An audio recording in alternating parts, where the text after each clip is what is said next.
청년 정치인의 목소리를 듣습니다. 목요일 순서죠. 장경태 더불어민주당이 나와 계시는데요. 어제 대통령과 이재명 지도부가 만찬을 함께했기 때문에 이 문제부터 바로 물어보겠습니다. 어서 오세요. 네, 안녕하세요. 장경태입니다. 네, 장경태 의원님 서울시당 위원장이시기도 하고 당원 주권 정당 특별히 위원장이시기도 하고 중책을 맡고 계신데 어제 이재명 대통령과 당 지도부 만찬 있었죠? 네, 그렇다고 저도 들었습니다. 아, 그래요? 네. 가시지는 못했구나. 네, 지도부는 아닙니다. 지도부는 아니기 네. 때문에 중책을 맡고 계시지만 지도부는 아니기 때문에 못 가셨다. 근데 그 당정대가 검찰 개혁을 비롯해서 다 한 목소리를 냈다라고 뉴스가 나오고 있어요. 특히 검찰 개혁 관련해서는 단계적 로드맵 이야기가 나오는데 어떻게 추진되고 있는 거예요? 그러니까 사실 당정대는 항상 한 목소리를 내왔습니다. 네. 그러니까 다 제가 모든 과정을 설명드리긴 어렵지만 검찰 개혁을 위한 또 바라는 마음과 의지 또 여러 역할 분담은 다 되어 있었고요. 당연히 이 대통령실이나 정부 입장에서는 세심하고 꼼꼼하게 검찰 개혁을 실행해야 된다라는 건 당연한 목소리고 대충 조급하게 해야 된다는 메시지가 나올 수는 없지 않겠습니까? 네. 그렇기 때문에 정부 입장에서는 당연히 좀 이 안정적 추진에 대한 방점을 찍을 수밖에 없고요. 네. 정당은 당연히 개혁 입법에 대한 속도전 이런 부분들을 이 발언을 할 수밖에 없고 개혁의 의지를 더 강조할 수밖에 없고요. 그렇군요. 여러 가지 이 소위 이 검찰 개혁 방안에 대해서는 이미 저희가 공소청법 또 중수청 설치법에 의해서 1년간의 유예 기간을 뒀었고 오히려 국정기획위원회에서 오히려 유예 기간을 단축해서 6개월까지도 빠르게 시행해달라는 여러 가지 요구 등이 있었습니다. 그렇기 때문에 그런 과정을 토대로 이제 막판에 사실 큰 틀의 얼개는 다 어느 정도 논의가 됐고요. 마지막 이제 형사실무 적인 부분들 아주 최종적인 어떤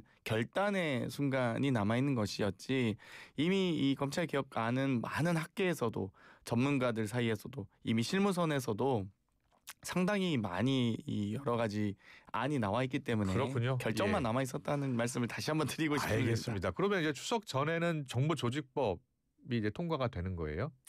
이 정부조직법에는 정부 기관의 설치와 업무 범위가 명시되는 법이기 때문에 그 법이 통과된다라는 말이 나왔다는 건 당연히 공소청 설치와 중수청 설치까지는 결정된다. 그것까지 발표된다. 또 그렇군요. 소위 검찰청 폐지 법이 통과된다라고 생각하시면 될 것 같습니다. 그럼 그 이후에 좀 더 차분하고 꼼꼼하게 단계적으로 이제 개혁안이 들어가는 거예요? 그 안에 이제 형사소송 소위 형사사법체계상의 여러 가지 이제 세부적인 내용, 검찰의 보안 수사권도 들어가는 거예요? 그걸 포함해서 제가 굳이 언급하지 않겠습니다만 그걸 포함해서 형사사법체계의 이 실무적인 내용들 또 이 여러 가지 그런 권한에 대한 아주 세심한 논의들이 있을 예정입니다. 언론에서 많이 나왔었던 게 그 여당 내 혼선 가능성 관련해서 문진석 수석 부대표가 그 추석 전 입법 관련해서는 좀 실제 입법 완료에는 좀 더 시간이 필요하지 않을까 싶다라고 말하면서 또 불거졌거든요. 그럼 그런 건 아니네요. 그러니까 이제 다 로드맵에 이제 완성이 돼 있었던 거예요? 그러니까 문진석 수석께서 아마 총망라해서 얘기하시다 보니까 아주 그 검찰개혁 완료까지를 포함해서 얘기하시다 보니까 그런 것 같고요. 이 검찰개혁은 저는 개인적으로 한 2단계 크게는 2단계 좀 아주 세심하게 3단계까지 있다 보는데 그렇군요. 어쨌든 그걸 이제 3단계까지 다 포함해서 이야기하시다 보니까 그런 표현이 나온 것 같습니다. 알겠습니다. 수사 기소 대원칙을 정부 조직법의 입법으로 일단은 만들겠다 추석 전에. 알겠습니다. 자, 여기까지 정리하고요. 자, 이제 당원 주권 정당 특별위원회가 정식 출범했고 위원장을 맡게 되셨는데 어떤 일을 하는 거예요? 저희가 이제 특회 3가지 일을 합니다. 당원 주권 정당 특위에서는 첫 번째 당원 주권 정당이 되기 위한 당원 당규 개정안을 마련하고요. 두 번째는 평당원 최고위원 선출에 대한 준비단에 대한 지원 업무를 하고요. 또 세 번째는 올 연말에 당원 대상 또 당원 축제를 준비하고 있습니다. 거기에 대한 또 지원을 등을 하는 위원회가 되겠습니다. 그렇군요. 자, 평당원 최고위원 선출이 관심인데요. 평당원 최고위원 선출은 어떻게 되는 거예요? 지금 이 평당원 최고위원 모집을 받고 있고요. 정말 평당원 누구나 지원하실 수 있으십니다. 자격 기준을 특별하게 어렵게 두지는 않았고요. 아주 고위 공직자거나 아주 고위 당직자가 아니라면 누구나 다 입당하셔서 평당원 최고위원회도 지원하실 수 있고요. 이 평당원 최고위원은 이 정당 역사상 최초로 선발하는 평당원에서 지도부를 선발하는 방식이 되겠습니다. 그래서 1차 서류, 2차 면접, 3차 배심원단의 100%또 이 투표 또 그리고 최종 4차에서는 전당원 투표를 통해서 정말 이 소위 당 대표의 최고위원 지명권을 당원들께 돌려드리는 취지로 선발하는 과정이 되겠습니다. 그렇군요. 그런데 이런 당원 중심주의, 이 당원 주권주의가 대의원들의 입지를 좀 좁히게 될 것이다라고 많이들 이야기하잖아요. 실제로 그렇게 될 것 같습니까? 일단 대의원도 당원이고요. 네. 전 세계 어느 나라를 가나 뭐 물론 이제 대의원 제도를 채택하고는 있지만 그럼에도 불구하고 표의 등가성을 뭐 1대 20 이렇게 두는 나라는 많지 않습니다. 지금 민주당이 1대 17인가요? 뭐 1대 20 이하로 예. 한다가 이제 저희 당헌이고요. 예. 이제 각 전준위에서 해당 그 당원의 비율을 조정해서 1대 17이든 뭐 이렇게 비율을 그렇게 조정하고 있습니다. 되는군요. 그래서 예. 보통 이제 표의 등가성이 한 1대 17 정도 된다라고 표현을 하고 있는 것이고요. 그래요. 예. 그래서 이 부분만큼은 대의원제를 유지하되 대의원들이 정말 이 정당의 의사결정 과정에 직접 참여할 수 있는 문호를 열기 위한 고민은 제가 혁신위원장 할 때도 이미 혁신안으로 많이 보고를 드린 바 있고요. 그렇군요. 그래서 이런 부분들을 굳이 이 표의 등가성으로 예. 꼭 지도부 선출로만 대의원의 권한을 명시할 게 아니라 실질적인 정책 결정 과정에 참여할 수 있게 해야 된다. 그래서 대의원제를 정책 대의원제로 실질화하는 전환하는 안들도 많이 나와 있습니다. 네. 곧 저희가 논의해서 발표할 예정입니다. 알겠습니다. 자, 그리고 우리 장경태 의원이 여러 법안들 많이 이제 준비하고 또 제출하고 있는데 최근에 국회 증언감정법이요. 예, 이 법안 발의를 준비하셨는데 어떤 법안이에요? 그동안 이제 국회 증감법에는 이 상임위에서 예. 증인 선서를 하고도 허위 증언이나 감정을 하신 분들에 대해서 위원회 의결로 고발을 해왔습니다. 네. 그런데 이게 상임이나 상설 특위는 가능한데요. 뭐 예를 들면 내란 국조특위 같은 비상설 특위는 이 해상위원회가 이 활동 기한을 종료하면 해산해 버리거든요. 그렇죠. 그러면 아무리 뭐 허위 증언을 하든 위증을 하든 예. 아무런 뭐 이렇게 고발할 이 주체가 사라졌기 그런 때문에 거군요. 예. 거기에 대한 저희가 이 절차를 보완하는 이 본회의의 결의를 통해서 고발 조치를 할 수 있도록 하는 법이 되겠고요. 네. 그러니까 사실상 입법 공백을 막는 저희가 입법 공백을 보완하는 법이지 뭐 자꾸 이제 국민의힘이 자꾸 이제 내용도 잘 모르면서 비판을 하는데 이게 실체법이 아니라 절차법입니다. 그러니까 국회의 입법 공백을 보완하는 절차법이기 때문에 이 뭐 소구표가 안 된다 원래 절차법은 소구표에 문제가 없습니다. 아, 그래요? 특정 사안을 두고 하는 게 아니기 그렇군요. 때문에. 그리고 이 국회 증언감정법이 통과를 하면 과거에 있었던 뭐 내란 국조특위에서 한 전 총리가 만약에 거짓말을 했다 그러면은 처벌할 수 있는 거예요? 그렇죠. 거짓말 무수히 했죠. 예. 그러면 네. 그 소급 적용이 가능한 거잖아요. 일단은 소급 적용이 가능한 거네요. 소급의 예. 문제가 아니라 이제 이 절차를 보완하는 거기 때문에요. 네, 네. 그동안은 상임위가 있으니까 거기서 고발하면 된다라고만 생각했는데 그래요. 이게 네. 국정조사 같은 경우는 다 비상설특이거든요. 네.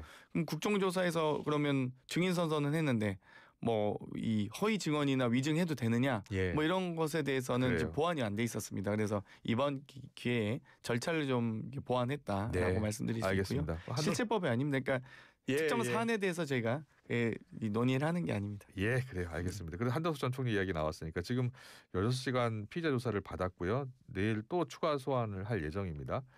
그리고 그동안 이제 한 전 총리가 했었던 발언과 다른 증거를 확보했다는 게 이제 내란 특검의 주장이고요. 그래서 구속영장 가능성 이야기가 계속 나오는데 어떻게 전망하세요? 일단 한덕수 국무총리 전 국무총리가 네. 이 국회 뭐 대정부 질의와 같은 긴급 현안 질의 때 나와서 본인은 국무회의인지도 몰랐고 이 비상계엄 선포할 줄도 몰랐고 전혀 거기에 대해서 그 이후에 오히려 해제를 위해서 노력했다라는 발언이 있었습니다. 예, 그런데 오히려 CCTV를 확인해 봤더니 이 관련 문건으로 보이는 문건을 들고 다니면서 또 이상민 전 행안부 장관과 문건을 두고 대화를 나누는 모습이 포착된다든지 혹은 계엄 해제 결의를 위해서 노력하고 있는 과정에서 추경호 원내대표에게 당시 원내대표였던 추경호 원내대표에게 계엄 해제 의결 방해를 요청하거나 네. 관여했다는 의혹 또 예. 정보기관이나 한예종 등의 출입 통제를 지시한 혐의 등이 있습니다. 예. 그렇기 때문에 사실상 본인은 몰랐고 전혀 관여한 바 없다고 했지만 사실상 비상계엄 위헌적인 비상계엄 선포 과정에서 음. 국무회의를 소집하거나 그 관련된 절차에 대한 논의를 하거나 또 해제를 방해하거나 정부기관을 장악하려고 했던 아주 중요한 내란 공범이란 혐의가 지금 나오고 있는 것이기 예, 때문에 예. 뭐 최상목 전 부총리도 본인 문건 보지도 않고 던져버렸다고 했는데 그거 다 지금 문건 들고 다녔다는 CCTV가 나오는 거 아니겠어요? 예. 그러면 그거는 명백한 공범이자 증거 인멸 또는 도주의 우려가 있다고 봐야 되기 때문에 예. 구속은 저는 명확하다. 네. 네라고 봅니다. 그렇군요. 예. 알겠습니다. 그 김건희 씨 관련해서 구속 기간이 지금 31일까지 연장이 됐고 어제 특검 조사에서는 일단 건강이 안 좋다는 이유로 불출석을 했습니다. 그런데 윤 전 대통령의 멘토로 알려진 심평 변호사가 김건희 씨 만났다고 하잖아요. 내가 죽어야 남편 살 길 열리지 않을까 이런 발언을 했다고 하는데 왜 이런 발언을 했을까요? 일단 김건희 씨가 여러 가지 이 출석 조사를 거부하기 위해서 병원까지도 갔었죠. 네. 그런데 병원에서는 아무 건강 이상이 없다라고 했고 뭐 사람이 좀 살은 빠질 수 있죠. 뭐 좀 스트레스도 받겠죠. 예. 그렇다고 해서 조사에 응하지 못할 정도는 아니다라는 것이 어찌됐건 저는 병원이 얘기한 입장과 뭐 더 비슷하다고 보고요. 네. 어찌되었건 이 김건희 씨가 이 아무래도 그러니까 윤석열 씨는 사실상 이 출석 자체를 거부하고 있고 예. 김건희 씨는 진술을 거부하고 있고 예. 그러니까 사실상 특검이 조사기간 수사기간이 90일 한정이 있기 때문에 뭐 연장해도 150일 한정이 있기 때문에 아무래도 시간 끌기를 하고 있는 것이 아닌가 이런 판단이 들고요. 예. 사실 이 시간 끌기에는 저희도 당연히 당 차원에서도 또 저희 특검 대응 특위 차원에서도 대응 방안을 충분히 마련하고 있다는 강력한 경고를 예. 좀 드리고 싶고요. 예. 이 심평 변호사와 관련된 워딩에서도 김건희 씨 변호인들이 오히려 좀 불쾌감을 드러내고 있지 않습니까? 예. 본인이 이 법정 대리인도 아닌데 정식 대리인도 아닌데 뭔데 대리인을 자처하는지 그리고 지금 그런 말들이 지금 김건희 씨 조사에 전혀 도움이 되지 않습니다, 사실. 그렇기 때문에 뭐 내가 죽어야 뭐 남편에게 도움된다? 그럼 오히려 신병을 확보하기 위해서라도 구속을 해야 되는 겁니다. 예. 제가 보기엔 그래서 예. 더 신병을 안전하게 확보하기 위해서 예. 그렇기 때문에 그런 말들은 오히려 구속을 연장하거나 예. 구속 기소를 더 앞당기는 발언일 수 있다. 추가 기소하면 되거든요. 그렇기 때문에 저는 뭐 어찌되었건 김건희 씨의 정식 대리인도 아니면서 이렇게 말씀을 하시거나 예. 또 이 출석 조사에도 성실하게 응하지 않고 있으면서 진술 거부권만 행사하면서 잘 모른다고 모르쇠로 일관하면서 예. 계속 그렇게 조사에 비협조적으로 하신다면 저희도 거기에 대해서 충분히 강력하게 대응할 의사가 있다는 말씀 좀 드리고 싶습니다. 예.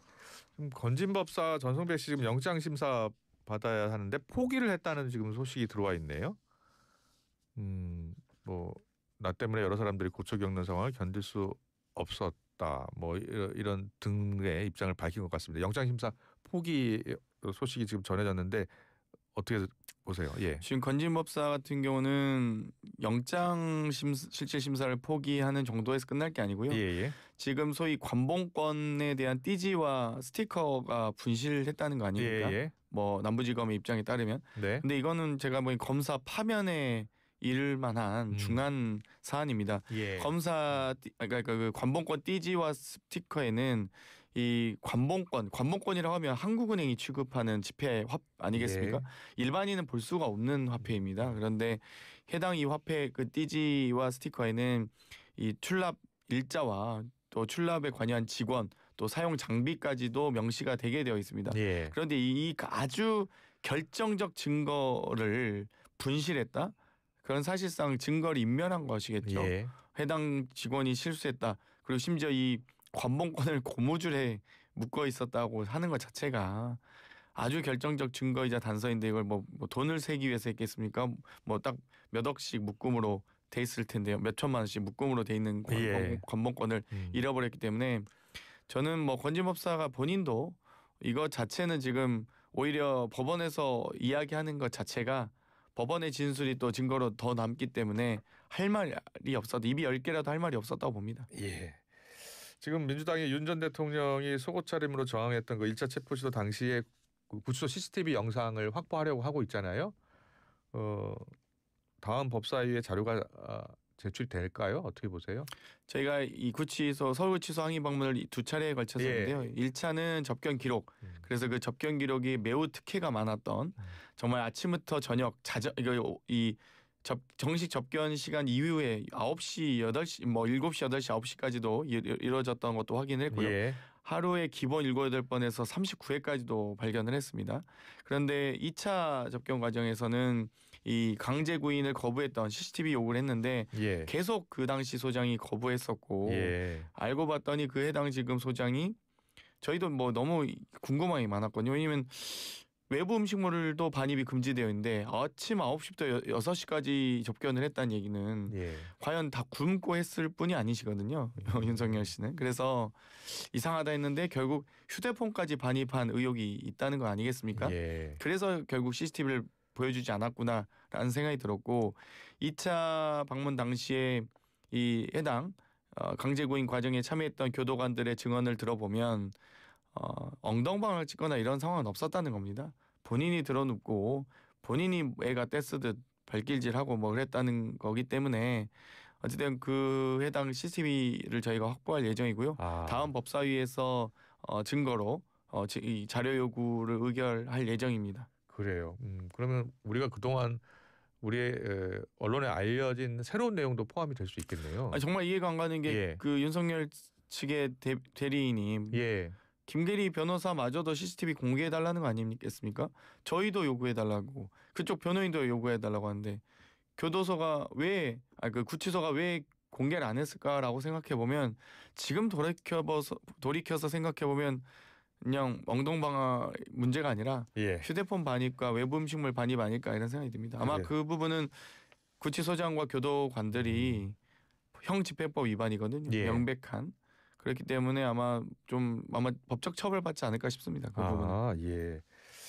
다음 주에 그 CCTV 관련 영상을 확보하게 되면은 공개를 하는 거죠? 민주당의 입장은. 뭐 상당히 또 긴 영상일 가능성이 높기 때문에 아마 법사위에 공유를 하고 법사위원들이 본인들이 발췌해서 해당 질의 시간을 활용해서 공개하지 않을까. 또 본인들마다 또 중요하게 문제라고 생각하는 지점들이 다 다를 거니까요. 저희가 뭐 최소 영상이 10시간 이상일 텐데요. 네. 알겠습니다.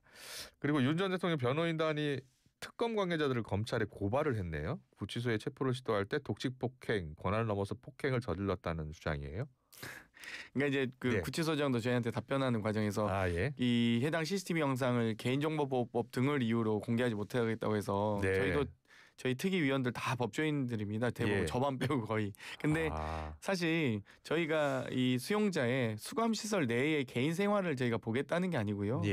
체포영장을 발부받아서 강제구인을 집행하고 있는 영장을 집행하고 있는 특검과 수사관과 교도관들의 공모수행을 확인하겠다고 하는 것이지 저희가 뭐 안에서 뭐 하고 있는지 무슨 상관 있겠습니까? 관심이 없죠. 그러니까 50보 100보 양보해서 그래서 형 집행 과정을 보겠다고 하는 것이고 심지어 형 집행 과정에서 보호 장비를 사용하도록 형 집행법에 명시하고 있는데 교도관들이 수갑과 포승줄 등 본인들을 보호할 수 있는 장비거든요.